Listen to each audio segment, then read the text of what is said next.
What is going on, Governors? Chisgule here, and today we're going to talk about Hermann, who is, P.S., in my opinion, remarkably underrated. If you like Commander Guides, you should like and subscribe because we're going to cover literally every single commander, and we are a sponsored creator for Rise of Civilizations. Now, when we do a commander guide, we cover the skills, the talents, how to unlock, and the optimal pairings. And we're going to read through these skills, and it is important to understand how these work if you are facing an opposing Hermann on the battlefield. This is an important one to read. Hermann's first skill deals massive damage factor of 750 at max, and does a rage reduction of 100, which is a pretty powerful debuff, and silences the target for 2 seconds. Now, because this is a 2-second debuff, this to me says that you want this commander to be in a unit that's generating a lot of rage, so you can keep the uptime on that silence as high as possible. The next skill increases Archer attack and march speed. March speed is absolutely critical in the battlefield, and it's increasing both of these things by 10%. This is actually very, very strong.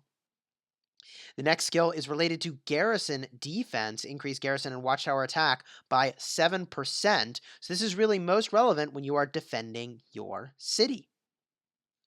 The final skill, National Hero, increase attack damage of your troops by 10%. Normal attack boost by 10%, and your attacks now have a 2% chance to grant an additional 100 rage.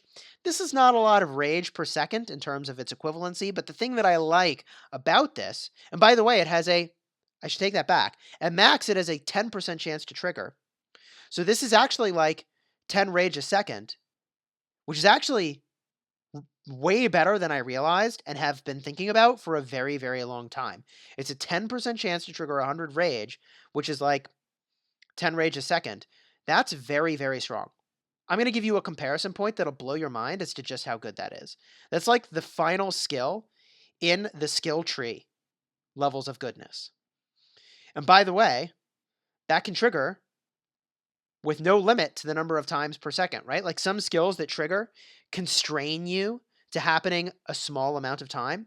I love the rage restoration here. I've probably underrated that in several of my other videos by not reading this very closely. Yeah, this is strong.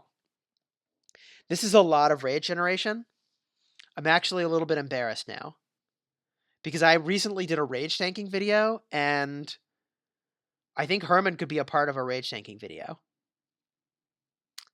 Yep, should have included him. Let's keep going. Let's look at the talents, and let's talk a little bit about why, like, he actually could work for rage tanking, not in a healing combination, in a damaging one. Here we go. When we talk about the talents you could use for this commander, if you are using them in garrison defense, I would use the max garrison talents. Get Divine Favor, get Impregnable, get Nowhere to Turn. They're all amazing. Supplement by going to Rejuvenate, and along the way, of course, you get Burning Blood, and you've got a heck of a commander for a garrison defense.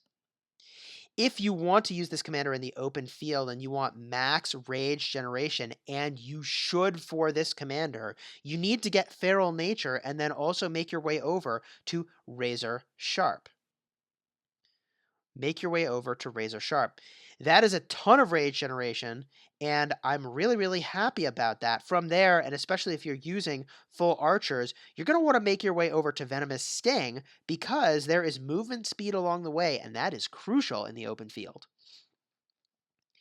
Another configuration you could do here is to max the Archer tree and then supplement with the Rage tree, getting Rejuvenate, and of course off to the side picking up Razor Sharp. I like that a lot, but not as much as I like getting Feral Nature, because you want to max your Rage generation on this commander. Now, there's a lot of interesting pairings I want to look at. Before we do, let's talk about the skills very, very briefly. You can unlock this commander in the Tavern, and also you can unlock this commander in the Expedition Shop. They are one of the commanders that rotate, so you can buy an unlimited number of their sculptures when they rotate in. That's one way you could unlock them. They're also in the 6 spots that rotate every single day and with refreshes. Now, of course, after you've unlocked this commander, you can use your Universal Commander Sculptures to skill them up further. Now, what is the order in which I would skill up this commander? max the first skill, max the second skill, unlock the fourth star, then apply further points. One way that you can do that is by maxing the first skill, level them to 10, unlock the second star, and try to get halfway through the third star when you do it. And then you can level them to 20 and use your special stars to try to unlock the final skill. This is something you can do if you're using them as the secondary commander, because their level doesn't matter. By the way, I think I forgot to talk about their expertise skill, which is super, super relevant. What the expertise skill does is elevates the damage dealt from a damage factor of 750 to a damage factor of 1150. This is pretty strong, a 400 damage factor increase. It is in line with what I would expect from an expertise skill and is truly on point. It is truly on point. So let's get a look at the pairings. And the pairings for this commander are pretty sweet. You would, of course, expect that you should be hunting in the realm of archer commanders. And there are a few that I would be looking at. There's also some other commanders you could look at in the open field. We'll talk about them, but I don't think they're a first or second choice. Those open field commanders would include legendaries such as Julius Caesar. The reason I don't love this pairing is that there's a little bit of conflict here. You really want a skill tree commander to be the primary, but with Julius Caesar, you really want the commander that's doing a bunch of damage to be the secondary. So Julius Caesar wouldn't be my first choice. However, someone who might be my first choice is El Cid. El Cid does huge amounts of damage. He's also got the skill tree. Either El Cid or Hermann could be the primary. You probably want to be using Hermann because he's a lot easier to level up and star up, and you could do huge, huge damage, optimally focusing on single targets. Now, there is something important we need to talk about here, which is the relationship between El Cid's skill and Hermann's skill, which is that El Cid does a silence for 1 second, and Hermann does a silence for 2 seconds. So what I think you actually need to do with this pairing is use El Cid as the primary. Because what happens is that El Cid does damage, and he silences for 1 second. Then, in the next second, Hermann does his attack, and his silence lasts for the next 2 seconds. So if you want to have a 3-second silence chain, I think you have to use El Cid as the primary, and I think that's insanely powerful. You really want to max the skill tree in this case. You really want to then pick up off to the side the rage generation in the archer tree, and I think you're cooking with gas with this combo. I think it might even be super underrated. Another commander you could look at is Frederick I. I'd probably be using Hermann as the primary in this configuration. You can have a larger army, do a lot of damage with Frederick I. I like the pairing. An exciting archer pairing would be to use Yi Seong-Ye, and this is going to elevate your damage pretty substantially. I'd use Yi Seong-Ye as the secondary, and then Hermann as the primary. You're going to rock big, big damage in the open field. We're going to talk about Garrison in a minute, because I recognize that a lot of these commanders are Garrison commanders. You could, I suppose, pair with Mehmed II, but this is just not where you want to be. This is just not where you want to be. You'd have to be in the early game and have very limited commander selection to be pairing these two together. If you did, Hermann as the primary, Mehmed II as the secondary, bring full archers. Now, we've got some pairings for open field that I think are pretty good. In the topic of commanders that don't particularly care about what type of troop you're bringing, you could bring Boudica and probably use her as the secondary, because I don't love the integration tree. If you're using Boudica as the primary, then it's because you're going to use the skill tree and the peacekeeping tree together. That said, the max rage generation is with Hermann as the primary. You could use Scipio Africanus, and that is reducing the damage that you're taking, and you're making a more tanky unit in the open field. It's all right. You could use Joan of Arc, and I actually like this pairing more than meets the eye, because she's got a lot of rage restoration.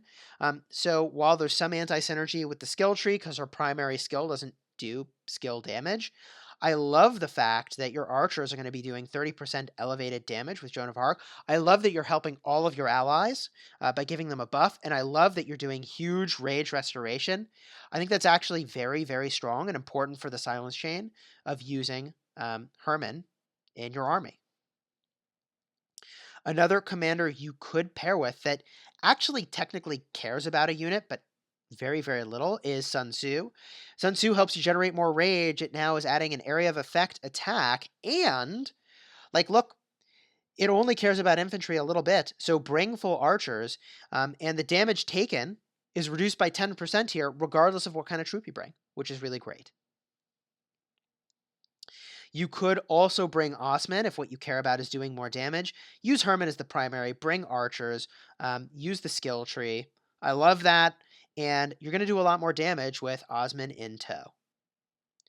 That said, of course, I prefer the Rage Restoration from a commander like Boudica and like Joan of Arc.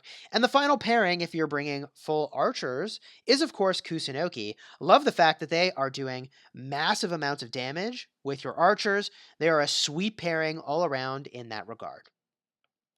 Now, any legendary commander or epic commander that is a garrison commander is going to be a great pairing with Hermann. I think Richard I is a fine pairing. And even though he doesn't have a garrison-specific skill, that's okay. I think they're fine together. Even though Hermann's not really doing healing, doesn't matter. I think that from a garrison standpoint, Charles Martel is a great pairing. Optimally, you have Charles as the, well, I think he needs to be the secondary because you want to max that rage generation from Hermann. You want to max that rage generation from Hermann. Yi Sung-Ye is, of course, amazing as a pairing with Hermann in the garrison. And I think Kusunoki is also great. A reason, in part, that I really like Yi Sung-Ye, by the way, is you're getting a lot of rage restoration here. You're getting a lot of additional rage restoration, which I love. And who else is a garrison commander we need to look at? I think Ulji Mundak is a fine pairing in the garrison. Not my top choice, but fine. Pelagius is a great pairing in the garrison because he's restoring a lot of rage. This is something we really want to do on Hermann. And I think that covers all of the commanders I wanted to talk about. Whew, there's so many pairings. Overall, in summary, Hermann is about generating big rage to do big disruption. And the more rage you generate, the more disruptive you can be. And the more disruptive you're being to the enemy, the more effective you are going to be in both preventing them from doing damage to your allies or stopping them from doing damage to you. If you found this guide to be helpful, please do let me know in the comments, like and subscribe. Are you using Hermann? What do you think about him on the battlefield? I honestly have been underrating him because I didn't realize that, like, look, this fourth skill is as good as the top skill in the skill tree. It's pretty much as good as talents like you might find in the cavalry tree over here, Burning Blood. In fact, maybe even it's a little bit better. It's as good or better than Razor Sharp. I mean, I like it a lot. Let me know if you're having success with this commander, and until next time, my friends, you have fun smashing the kingdom.